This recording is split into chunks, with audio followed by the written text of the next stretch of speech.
What do we got? Oh, the Omnissiah. Reject the flesh rank 1. Reject who? Pascal, do you have the reject the flesh rank 1?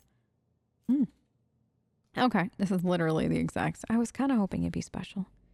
I'm sorry, Pascal. It's literally the exact. I don't actually think I ever found Pascal a better weapon before the end. Did I? No. Hold on. Mouse again. There. I didn't know if I was on the right mouse profile. A new challenge for me? Yes, honey. A new challenge for you, sweetie. My gosh, that fight was good. I definitely feel like Cabela's changed a little bit. I don't feel like I can put her in as precarious of spots as I was before necessarily, which is just good to know. But overall, I think that was a good first, like, back in the saddle with Cabela after everything fight. I would like to talk to Pascal. Also, Abel got a thing. What is it? Portrait. My apologies. 19% of my processing power is engaged in the analysis of my tech comrade's memory. My response time may be longer than usual. That's fine. Have you found anything out? The data is scarce. His identification code is the same as mine, and his memory contains data confirming that the assassination did take place. Unfortunately, some of his memory was damaged by pulses broadcast by his battle harness. I can assert with some confidence that he was who he claimed to be, and that he served the Deus Mechanicus earnestly and eagerly. Well, there's something, right?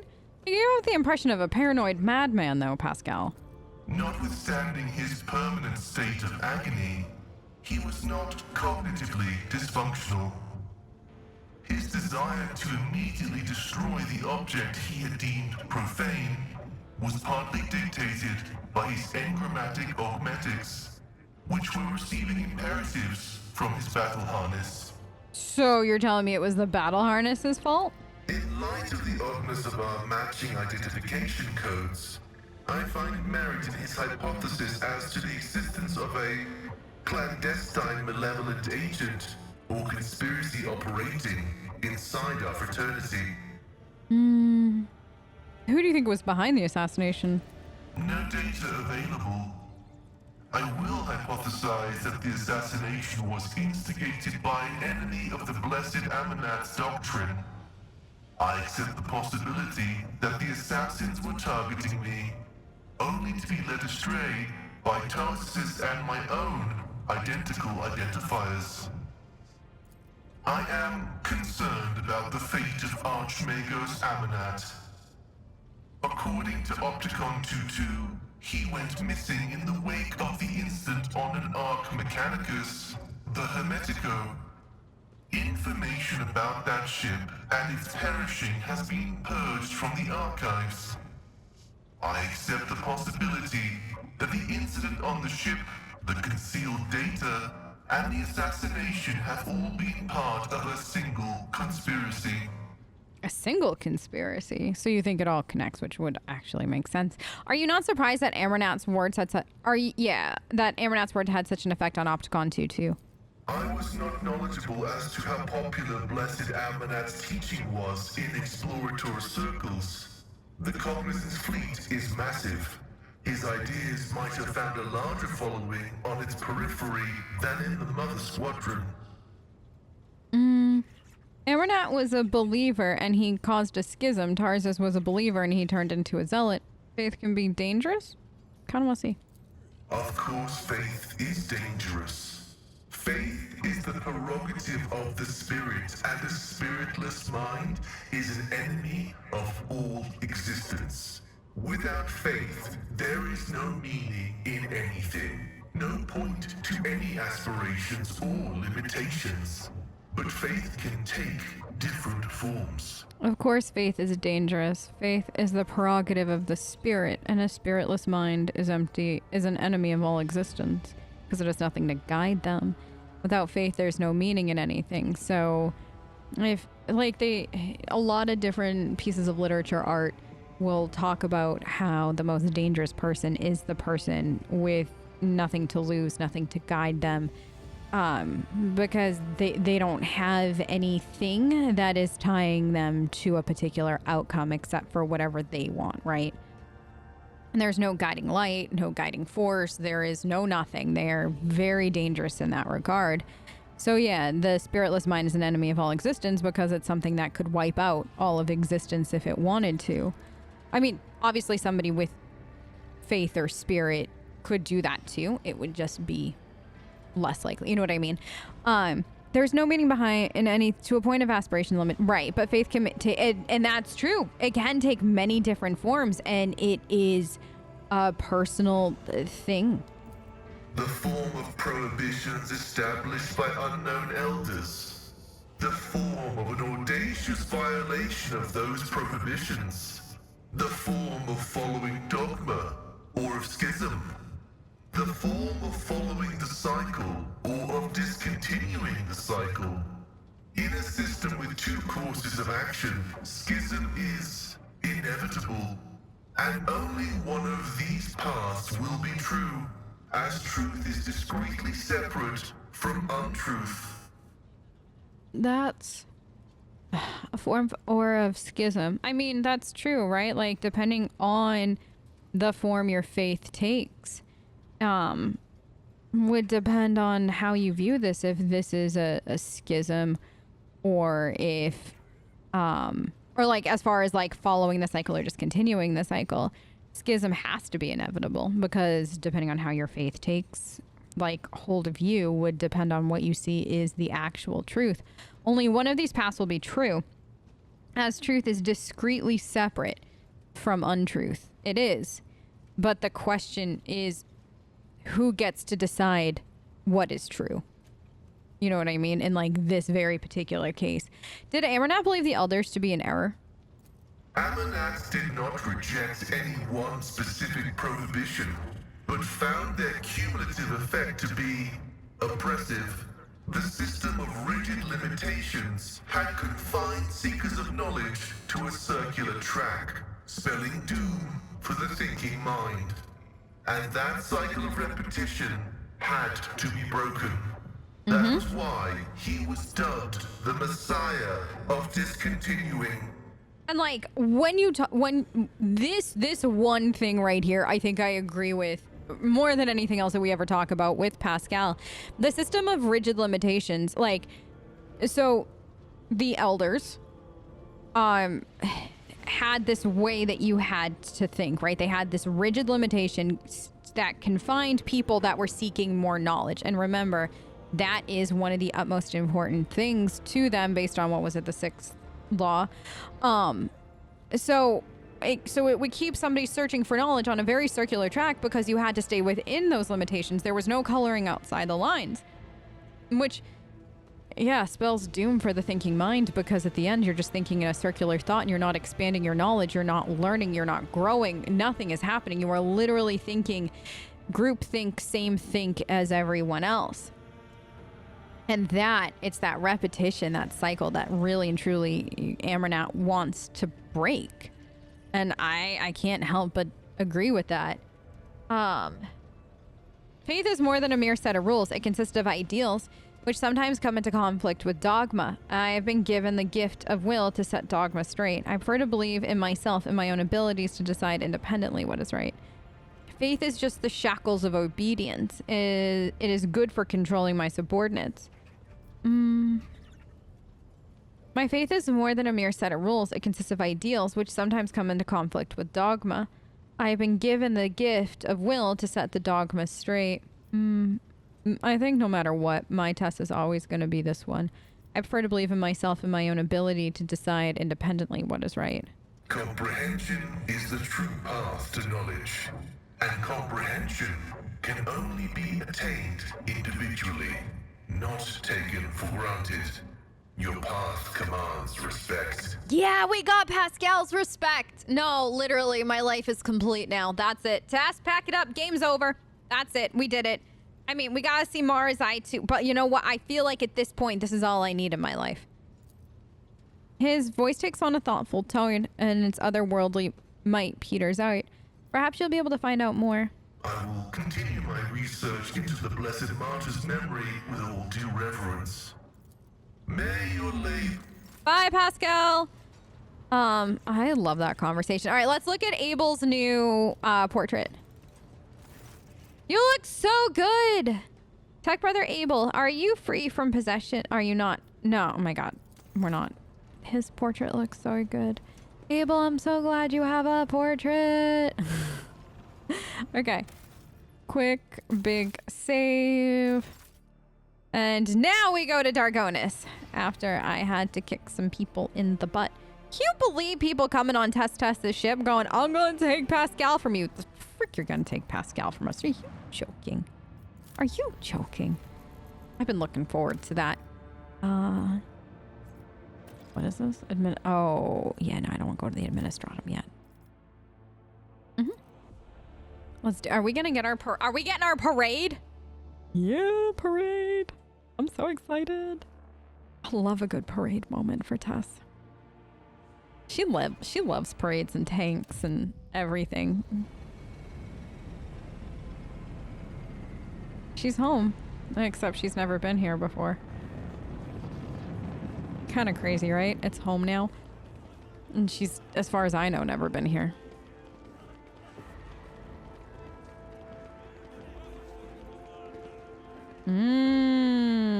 Meddling nobles.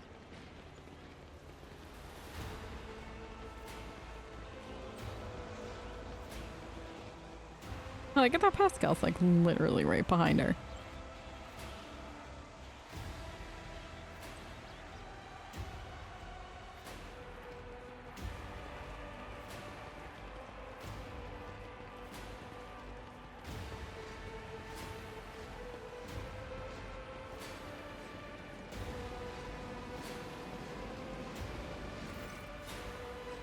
Oh, right.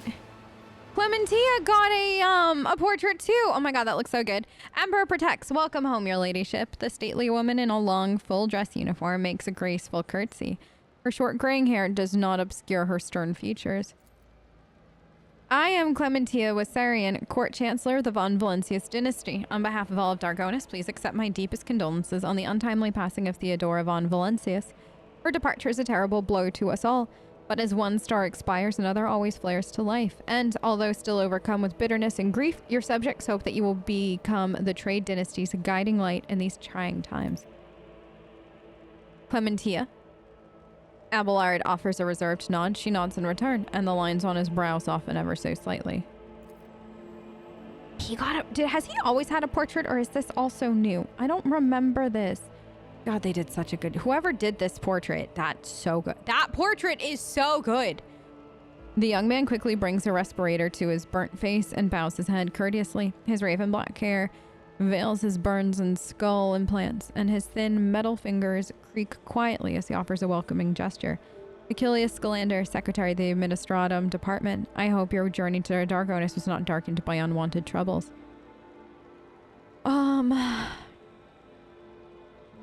We had... it was uneventful. Thank you.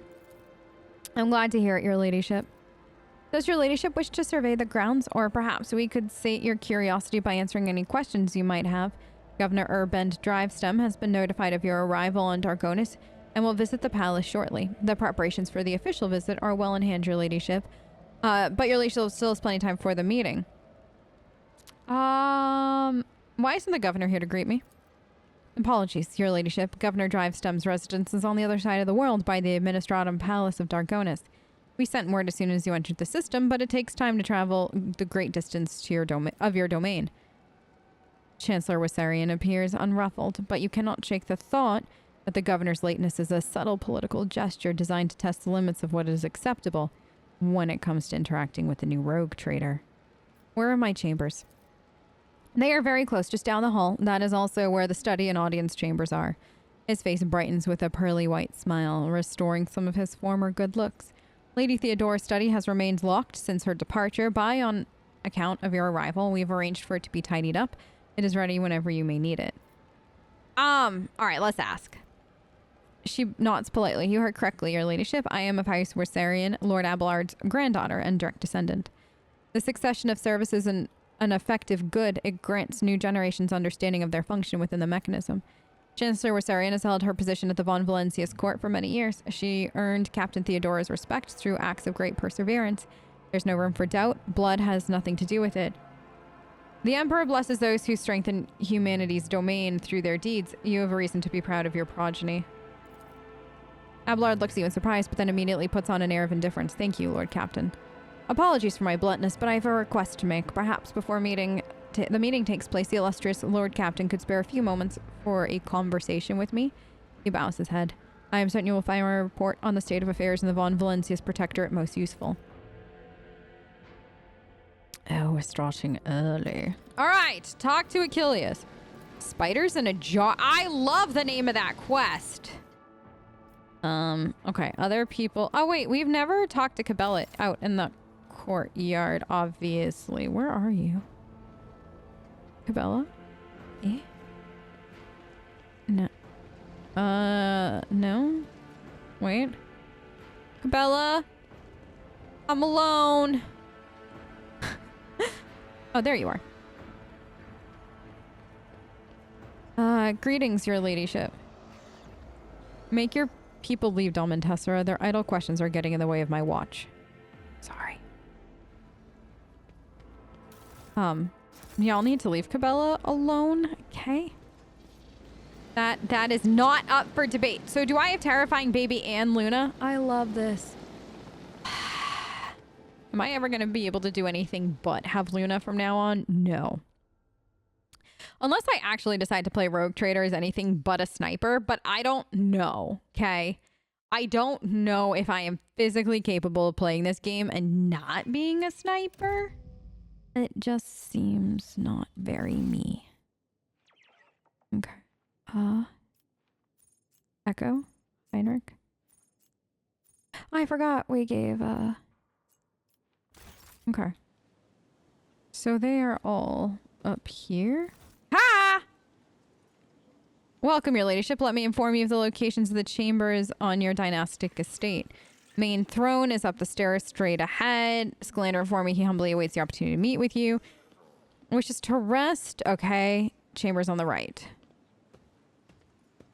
Thank you. I know my way around. I was here another lifetime ago. If you need anything, I'll be... Okay. Thank you! God, that scared the shit out of me. I like it that these are just aristocrats. I didn't know if we put any of our people. Is this when we don't do the whodunit murder yet, right? I don't think that is as of right now. I just want to go in and see if Solomon has any lines.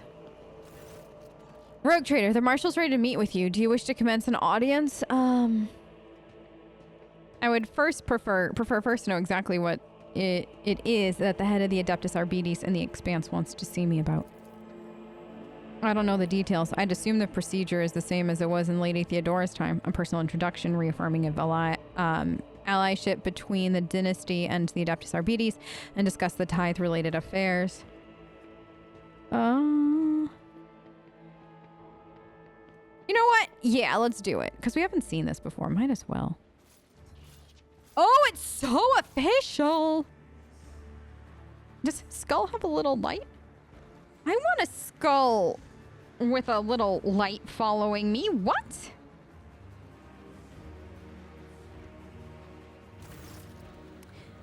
Marshal Strox. Two markedly distinct figures approach your throne.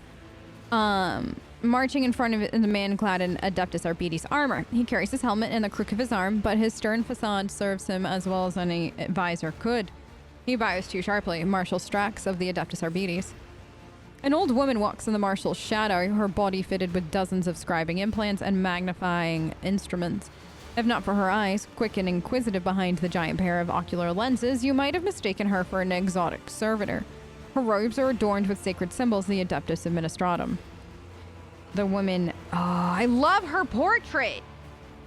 The woman bows. Rogue Trader Tessa von Valencius, I, a prefect in Scribia Volter, greet you on behalf of the Adeptus Administratum. I will now begin the due procedure of official address to the ruler of Dargonus as formalized in Amendment 4-N/10 Law SK-941. May your name be wreathed in the glory for centuries to come. May your fortunes ever proliferate. May the God Emperor bestow upon you a duty worthy of his chosen. Her monotonous droning is making you weary. It seems she intends to go on for a good long while. Clear your throat. There we go. The prefect stops at the unceremonious sound reverberating throughout the room. Behind her thick ocular lenses, her eyes flash with displeasure. Catching herself, she quickly says, in accordance with the Rogue Trader's prerogative to do so, the welcoming ceremony will be shortened to a brief formality. Abelard, what are these people doing? The delegation of the Adeptus Administratum and Adeptus Arbites is accommodated in the Von Valencius territory so that it may tally and collect the imperial tithe from your world. Lord Captain, Lady Theodora graciously provided them with premises where they could perform their duties and authorize them to restructure the dynasty's archives. If I may continue... For you, the prefect steps forward, dragging her feet slightly. As per the decree, Theodora von Valencius ORD-037/3N, the representative of the Adeptus Administratum and the Adeptus Arbites are sanctioned to use the Palace of Justice, oversee tithe collection in the Protectorate, and review any and all cases of tithe avoidance, tithe exceedance, or other irregularities. These rights have been formalized in numerous pacts and statutes under the main decree. Considering your new position, you may have yet acquaint yourself with all these documents. You are the successor to Lady Theodora, whose alliance with our two sacred organizations forever glorified her as a rogue trader closely tied to the executors of Holy Terra's will. And we, as representatives of the Adeptus Administratum and Arbites, must verify that you are able to maintain this alliance that has brought such repute to your dynasty. The prefect scrutinizes you as if trying to estimate your proportions and weight. That is why we have arrived in person, as the present circumstances have provided us with the chance to see if your intentions concord with those of the late von Valencius. And what circumstances are those? Her lips contort into a twist. Our work has been disrupted by unforeseen setbacks regarding communication and transportation. As our requisitioned assets were not adequately prepared, we have lost some of our personnel and resources as a result. The arbitrators are too short-handed to perform all the duties expected of them. Since they first arrived in the Expanse, their numbers, limited from the outset, have only continued to dwindle. After analyzing the situation in accordance with Amendment FS-893-24 to Decree ORD-037/3N, we decided to notify you of a tithe violation committed by one of the worlds in the region. This regrettable lapse must be rectified as quickly as possible. The old woman shivers and rubs her augmented hands together with an unnerving creak. And which world was it that had the misfortune of drawing your attention? Has missed a tithe payment? I will simply have them hanged and debt collected. I will carry forth responsibility. And which world was it that had the misfortune of drawing your attention? Thessera, the feudal world far from the main routes. That was bereft of the Imperium's light, then rediscovered less than 2 centuries ago. It supplies agricultural resources and manpower. Are you implying that I have an obligation to help you? Not at all. You're the Emperor's anointed, and you act solely of your own volition. His voice makes the enforcers in the room flinch. The prefect, on the other hand, speaks softly, and yet you can hear every word as if she were standing directly beside you. Your predecessor, Lady Theodora, may the light of the throne illuminate her path in death, always sought to address the need of both the Adeptus Administratum and the Adeptus Arbites, because she realized how blessed and important our work is for the good of the Imperium, to say nothing of the fact that she honored the laws of her dynasty. She didn't. Lord, who was this auntie that they're talking? They're making up auntie. That is, wow. This is like the way you are being strong-armed into this is absolutely incredible. They are testing you, talking shit to you, and trying to put you in your place. Like, this is literally the two of them trying to intimidate you into being whatever their lackey, whatever they need. This is so masterfully written. Holy shit. I'll carry forth the responsibility taken on Theodora. I offer you my help. Because we're gonna play. Remember, Tess is a noble. She knows this game. She knows exactly what they're doing. And she's gonna play this game. An arbitrator will be assigned to you for increased security. Proctor Anthar, front and center. The marshal's voice thunders over the arbiter's ranks, and Solomon Anthar marches over to your throne. His cyber mastiff on his heel. I have enough fighters. Thank you for the support. Yeah. The Emperor protects. The Marshal makes the sign of the Aquila in a motion so sharp you can practically hear it cutting the air.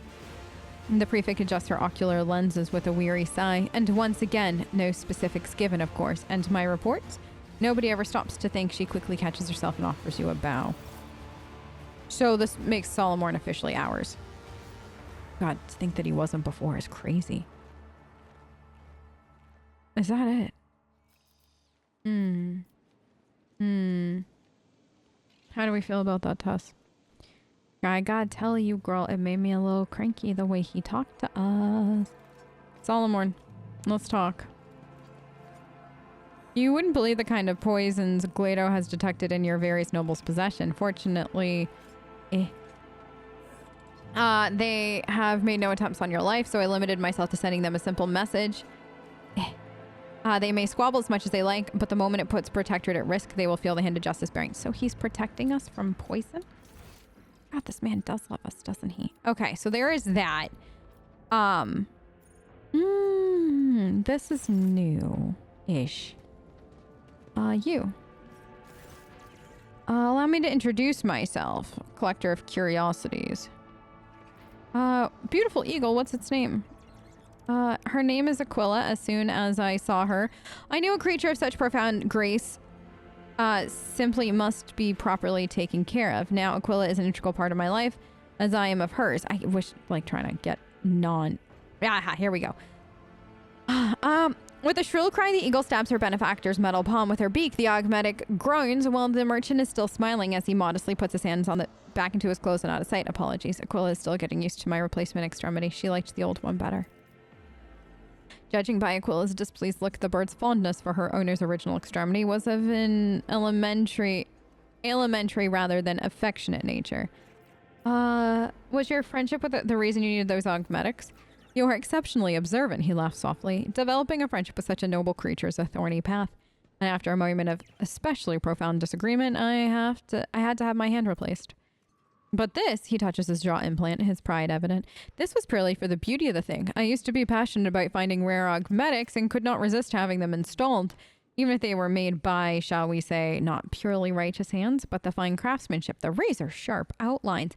Please keep this secret from the Adeptus Mechanicus. I know the Red Priest don't condone this kind of thing. What kind of curiosities? Equipment for noble cyber assistants. Of course, the demand is modest, as a few in the Imperium can afford such luxuries, but I'm glad to have found my calling. Judging by his expensive attire and ostentatious augmetics, his wealth is unlikely to stem directly from his curiosity business. He came here following his heart, it seems, and not his greed. Do you have anything super rare? My collection will offer you the biggest and broadest choice. Okay.